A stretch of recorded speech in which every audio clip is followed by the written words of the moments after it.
उपस्थित सन्माननीय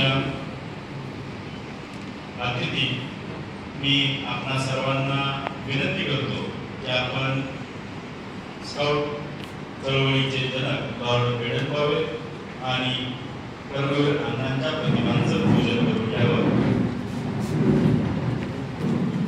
माननीय श्री अनिश नाईक साहेब, जिल्हा मुख्य आयुक्त तथा शिक्षणाधिकारी प्राथमिक विभाग, जिल्हा परिषद सातारा, त्यांच्यासोबत माननीय श्रीयुत धनंजय चौगडे साहेब, जिल्हा आयुक्त तथा माध्यमिक शिक्षणाधिकारी, जिल्हा परिषद सातारा, आणि माननीय श्रीमती शबनम मुजावर मॅडम, जिल्हा आयुक्त गाईड तथा शिक्षणाधिकारी योजना, मी उपस्थित मान्यवर आपणा सर्वांना विनंती, स्काउट चळवळीचे जनक लॉर्ड बेडन पॉवेल आणि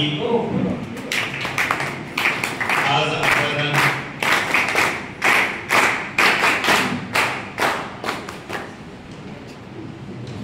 शिक्षण क्रांती करणारे कर्मवीर भाऊराव पाटील अण्णा यांची जयंती साजरी करीत आहोत। त्या निमित्तानं त्यांच्या प्रतिमांचं पूजन, त्याचबरोबर माननीय माध्यमिक शिक्षणाधिकारी श्री धनंजय चौगडे साहेब यांच्या शुभ हस्ते दीप प्रज्वलन अर्थात एक संस्कार, अंधाराकडून उजेडाकडे जायचा, हा संस्कार सोहळा या ठिकाणी आजच्या या उद्घाटन समारंभाच्या निमित्तानं साकार होत आहे। स्काउट चळवळ ही जी चळवळ शीलाचं संवर्धन करण्याची ही स्काउट चळवळ आणि यातून आदर्श व्यक्तिमत्व घडवण्याचा हा प्रयत्न, मी अतिथींना विनंती करेन आपण कृपया स्थानापन्न व्हावं। यानंतर मी विनंती करेन माननीय श्रीयुत बाळासाहेब राठोड सर, जिल्हा संघटक स्काउट विभाग सातारा जिल्हा, आपणा सन्मान विनंती आपल्या शुभ हस्ते माननीय श्रीयुत अनिश नाईक साहेब, जिल्हा मुख्य आयुक्त तथा शिक्षणाधिकारी प्राथमिक विभाग, स्कार्फ आणि पुष्पगुच्छ देऊन आपल्या लेट्स गो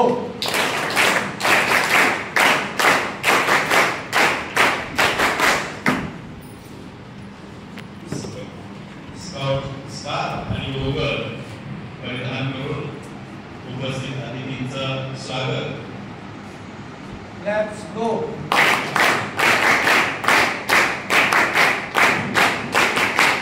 आदरणीय नायकोडी साहेब, आपण कृपया त्याचा स्वीकार करावा।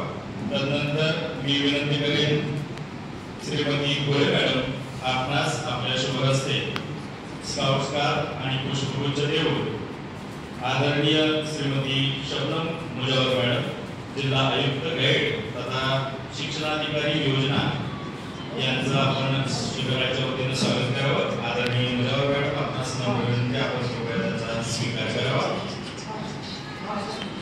Let's go.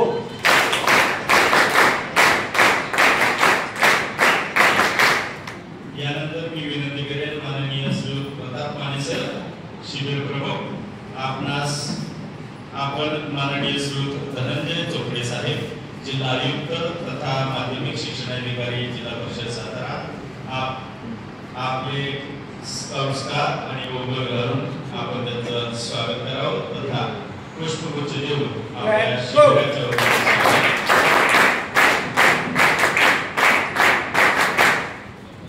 यानंतर माननीय श्रीमती गोळे मॅडम यांना विनंती करेन मी आजच्या या उद्घाटन समारंभाच्या निमित्तानं प्रास्ताविकासाठी माननीय श्रीमती गोळे मॅडम।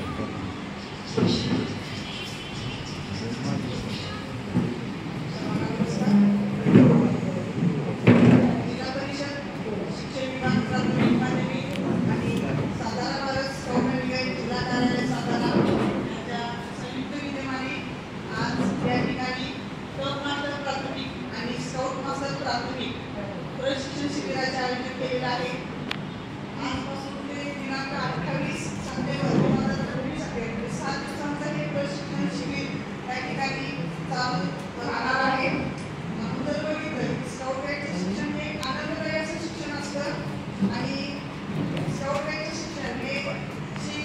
हस्त व्यवसाय, आरोग्य, त्याचबरोबर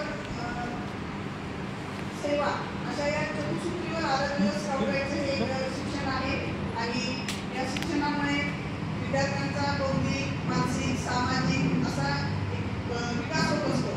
आणि हा विकास करण्याचं काम आपले शिक्षक करत असतात.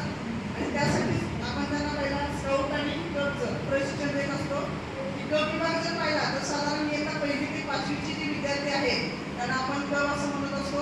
आणि इयत्ता 6वी ते 10वी जे विद्यार्थी आहेत त्यांना स्काउट असं म्हटलं जातं. त्याचबरोबर मुलीचे जे विभाग आहेत त्याच्यामध्ये बुलबुल इयत्ता 1ली ते 5वी आणि इयत्ता 6वी ते 10वी गाईड विभाग. तर मी मान्यवरांना सांगू इच्छिते की आपण दरवर्षी या प्रशिक्षणाचं आयोजन करत असतो. मुलीवर मॅडमांना पूर्ण कल्पना आहे. मॅडमचा आवडता विषय आहे स्काउट गाईड. तर दरवर्षीप्रमाणे आपण या ठिकाणी प्रशिक्षणाचं आयोजन केलेलं आहे. साधारणतः गेल्या वर्षी जर बघितलं की आम्ही 315 शिक्षकांना प्रशिक्षण दिलं होतं आणि शाहू स्टेडियमवर मोठ्या प्रमाणात त्या शिबिराचं आयोजन केलं होतं. चालू वर्षी आपण थोडंसं टप्प्याटप्प्याने करतोय साहेब. स्काउट विभाग पहिल्यांदा घेतलेला आहे. दिवाळीनंतर आम्ही गाईड विभागाचं प्रशिक्षण करणार आहोत. त्याच्यामध्ये जर बघितलं तर जिल्हा परिषद विशेष फंडातून जिल्हा परिषद शिक्षकांसाठी जे खाजगीचे शिक्षक आहेत त्यांच्याकडून ती घेत असतो. अशा पद्धतीने आपण या ठिकाणी प्रशिक्षणाचं आयोजन केलेलं आहे. 7 दिवस चालणाऱ्या या प्रशिक्षणाची आज सुरुवात झालेली आहे. त्याच्यामध्ये आपण संघ पडत असतो. ज्या पद्धतीने आपण विद्यार्थ्यांना शिकवत असतो संघ पद्धती हा स्काउट या शिक्षणाचा पाया आहे. त्याच पद्धतीनं आता जर आपण पाहिलं तर इकडचा स्काउट विभाग आहे आणि इकडचा क्लब विभाग आहे. आणि एक आनंदाची गोष्ट म्हणजे याच्यामध्ये महिला शिक्षिका भरपूर आलेल्या आहेत आज. म्हणजे लेडी क्लब मास्टर आणि लेडी स्काउट मास्टर म्हणजे जो स्काउट विभाग आहे त्याच्यामध्ये महिला आणि पुरुष शिक्षक दोन्ही काम करू शकतात. पण जो गाईड विभाग आहे त्याच्यामध्ये फक्त महिला शिक्षिकाच मुलीला शिकवू शकतात. असा एक आपला स्काउटिंगचा नियम आहे. तर आपल्याकडे चांगल्या संख्येने महिलाही या ठिकाणी उपस्थित झालेल्या आहेत. तर आपलं जे रोजचं शेड्यूल असणार आहे साहेब या ठिकाणी आपण काही कौतुक आपल्या कार्यालयाच्या सभागृहामध्ये घेत असतो. आणि जे काही ॲक्टिव्हिटी असतील त्या मैदानावरती घ्यायच्या आहेत तर त्या आपण युनियन स्कूलचं ग्राउंड आपण या ठिकाणी घेतलेलं आहे. पहिल्याच्या बाजूला आहे. त्या ठिकाणी आपण उद्या टेंट लावणार आहोत. जे बाकीचे ज्या ग्राउंडवरच्या ॲक्टिव्हिटी आहेत तंबू निरीक्षण असेल, तंबू सजावट असेल किंवा यांचे खेळ आणि PVC व्यायाम प्रकार असेल हे सर्व ॲक्टिव्हिटी आपण प्रॅक्टिकलचा शिकायचा भाग आहे तो आपण त्या मैदानावरती घेणार आहोत. यांच्या बोलण्याची जी व्यवस्था आहे ती आपण आपल्या कार्यालयातच केलेली आहे. उद्यापासून सकाळी अगदी 7 वाजल्यापासून ते संध्याकाळी 7 वाजेपर्यंत त्यांचं प्रशिक्षण चालू राहणार आहे. सकाळी DPCC सुरुवात होईल. तंबू निरीक्षण, त्यानंतर काही बौद्धिक ॲक्टिव्हिटी, दुपारचं भोजन, दुपारी खेळ आणि बरं काही बौद्धिक ॲक्टिव्हिटी संध्याकाळी रोज संध्याकाळी शेकोटी कार्यक्रमानं सांगता होणार आहे. अशा प्रकारे हे 5 दिवस हे शिबिर चालेल. शेवटच्या दिवशी जे आहे जे 28 तारखेला त्याच्यामध्ये सर्वधर्मीय प्रार्थना घेतली जाणार आहे. म्हणजे स्काउट गाईडचे शिक्षण हे असं आहे की सर्व धर्मांना समान मानलं जातं. तर एक चांगलं प्रात्यक्षिक आपण या सर्वधर्मीय प्रार्थनेस उपस्थित करायला अशी आशा व्यक्त करते. आपण आपल्या प्रस्तावनेमधून येत्या 7 दिवसांमध्ये आमची ही शिबिरार्थी आणि त्यांना प्रशिक्षण देणारे त्यांचे मार्गदर्शक यांची भूमिका सन्माननीय अतिथींच्या समोर आपण मांडलेली आहे. यानंतर मी विनंती करेन आपल्या रयत मौलीमध्ये शिक्षण घेऊन माननीय श्रीमती शबनम मोजार मॅडम या रयत शिक्षण संस्थेच्या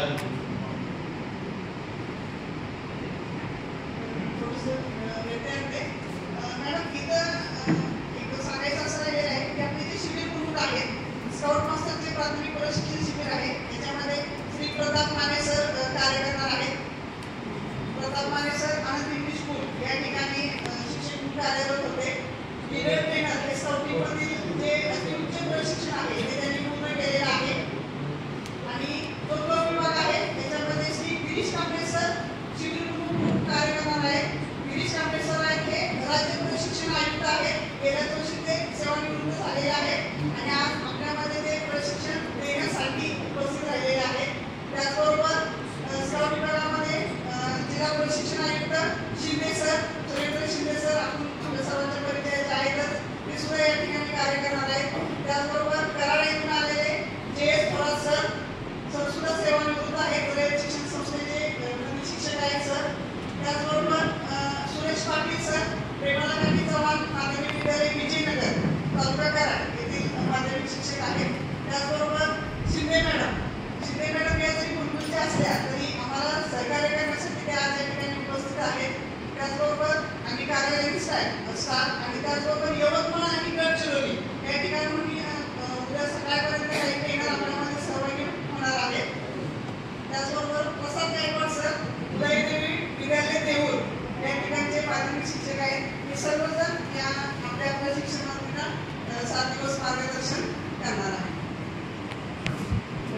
धन्यवाद. या स्काउट गाईड जिल्हा कार्यालय सातारा यामार्फत शब्द मुजब मॅडम.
त्यावेळेला त्या सयाजीमध्ये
तुमचं पण मागं ज्यावेळेला मी नेहमी येतं त्यावेळेला मी ना हॉलबद्दल बोलायचं. तर खूप छान आता फ्रेश वाटतंय, रंग दिलेला आहे. लोकसभा तुम्ही फक्त सांगून गेले होते की मॅडम थोडा प्रयत्न केला तर होऊ शकतो, आणि त्यांनी मनावर घेतलेल्या लोकांनी आणि लोकसभा घेऊन हा आपला जिथे आपण सगळेजण बसतोय या हॉलला सुद्धा छान आता रंग दिल्यामुळे एक फ्रेशनेस म्हणतो तो छान आलेला आहे. त्यामुळे त्या टीमचा ज्यांनी हे सगळं करून घेतलं त्यांचंही खूप खूप अभिनंदन. याच पद्धतीने आपल्याला काम करायचं.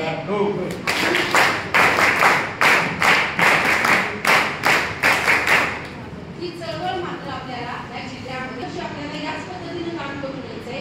स्काउट गाईड हा विषय आता सिलेबसमध्ये सुद्धा इन्क्लूड आहे, तेही लक्षात ठेवायचं. कारण ज्यावेळेला आपण या बाकीच्या गोष्टी बोलतो त्यावेळेला या प्रशासकीय गोष्टी विसरून आपल्याला चालत नाही.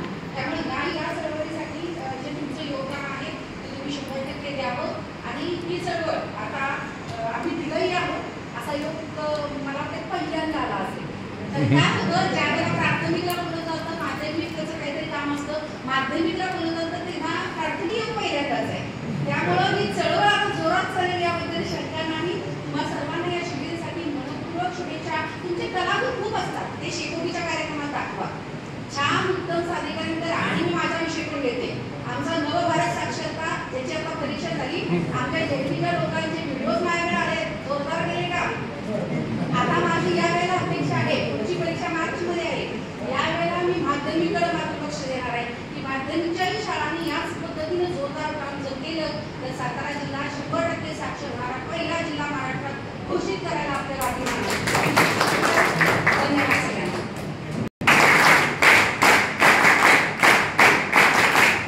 सातारा जिल्हा या योजना विभागातून अतिशय सुंदररित्या हाताळत आहे. त्याच पद्धतीनं आपल्या सर्वांना सांगायला विशेष आनंद वाटेल की या ठिकाणी बहुजन हिताय पिंपरीद्वारकी असलेले श्री बुधाई देवी शिक्षण संकुल, या शिक्षण संकुलाचे माझे अध्यापक आणि आता माध्यमिक शिक्षण विभाग अतिशय सुंदररित्या हाताळत असलेले आपले सर्वांचे मार्गदर्शक माननीय श्री धनंजय चोपडे सर यांना मी विनंती करतो आपल्या मार्गदर्शनासाठी. माननीय श्री चोपडे साहेब.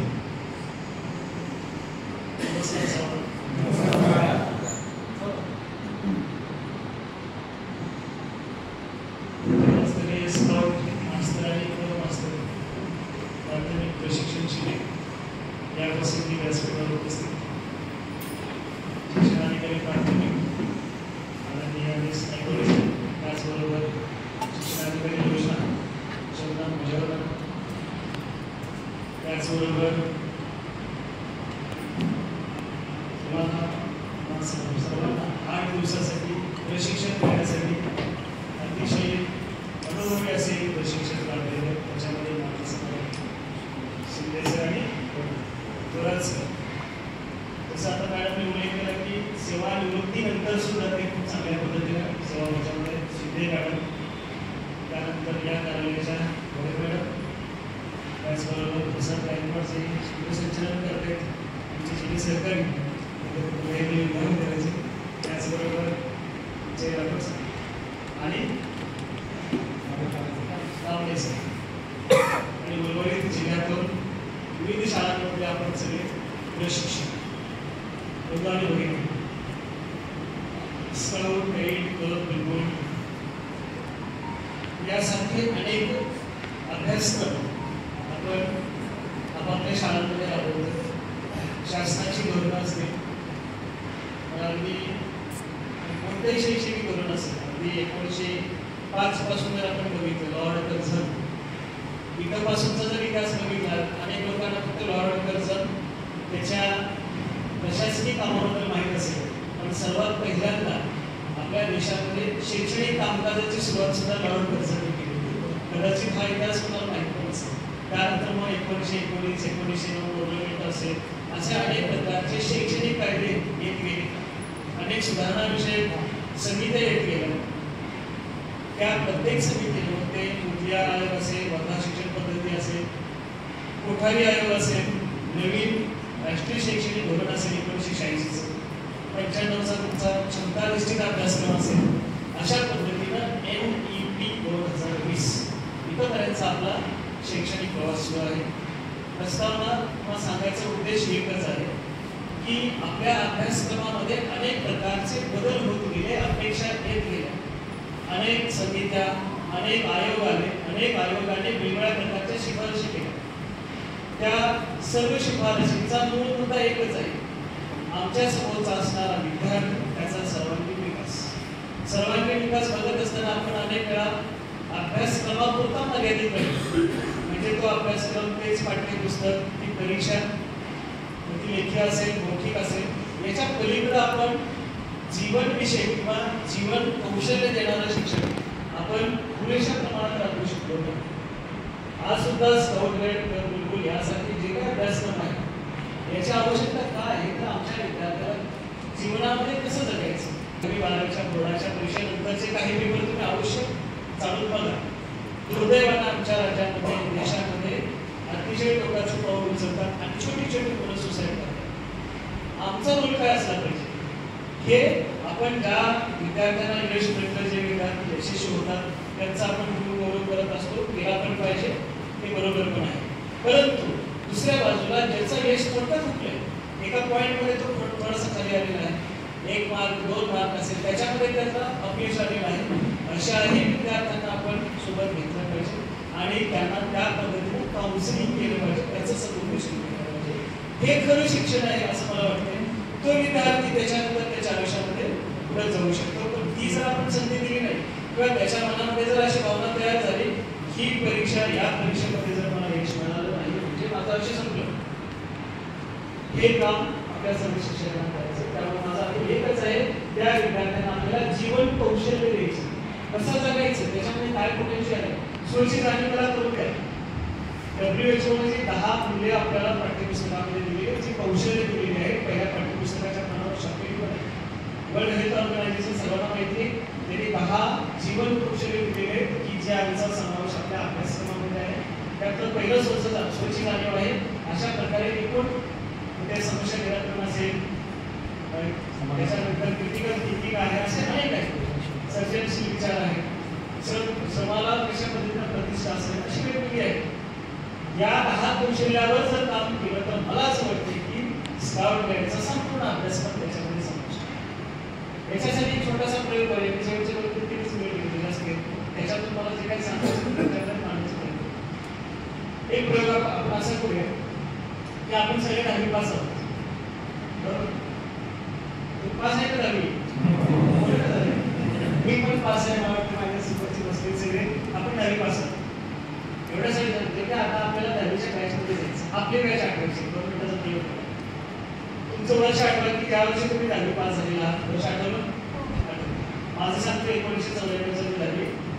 आता आपली बॅच आहे, त्या बॅचमध्ये किती विद्यार्थी, 50, 60, 40 जे काय असते, थोडेसे आपले मित्र आठवले, आठवायचं रेग्युलर काम आहे, रेग्युलर काम नाही, परत मॅडम मोबाईल नंतर बघा तुमची बॅच सांगा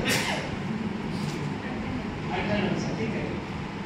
बॅच आठवले म्हणजे आपल्याकडे बॅचमेट सांगायचे पुढचा, त्या बॅचमेटमध्ये, त्या बॅचमध्ये टॉपर्स आठवा, ज्यांना मेरिटमध्ये किंवा आपण म्हणतो ना गुणानुक्रमे 1, 2, 3, 4, 5, 10 नंबर मिळाली होती, ती थोडेसे आठवा, आठवून ठेवायचे सोबत, नंतर प्रश्न विचार. आठवले? त्याच बॅचमध्ये लास्ट बेंचर्स आहेत, पुढच्या वर्गातले लास्ट बेंचर्स झाले. साहेब तुम्ही कुठं प्रयोग करायचं माहिती आठवले? आठवले. आता टॉपचे आपण ढोबळ मनाने आपल्या वर्गाचं घ्यायचं असं विश्लेषण करूया.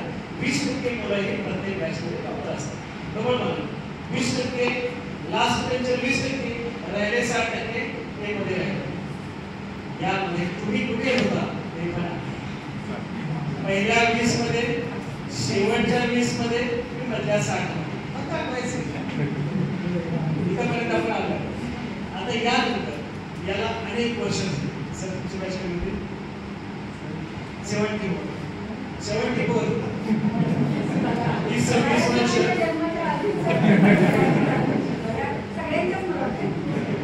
त्यांची 30, 26 आणि 25, 51 वर्ष तरी पण मित्र आठवले चांगला प्रयोग. आता या घटनेला अनेक वर्ष झाली, त्यांच्या घटनेला 51 झाली, 50, 40, 30, 20, 12, 15, 25 अशी काही वर्ष झाली. आपण आता त्याचं सिंहावलोकन करायचं. सिंहावलोकनामध्ये आपण एकच गोष्ट बोलायची, आजच्या स्थितीला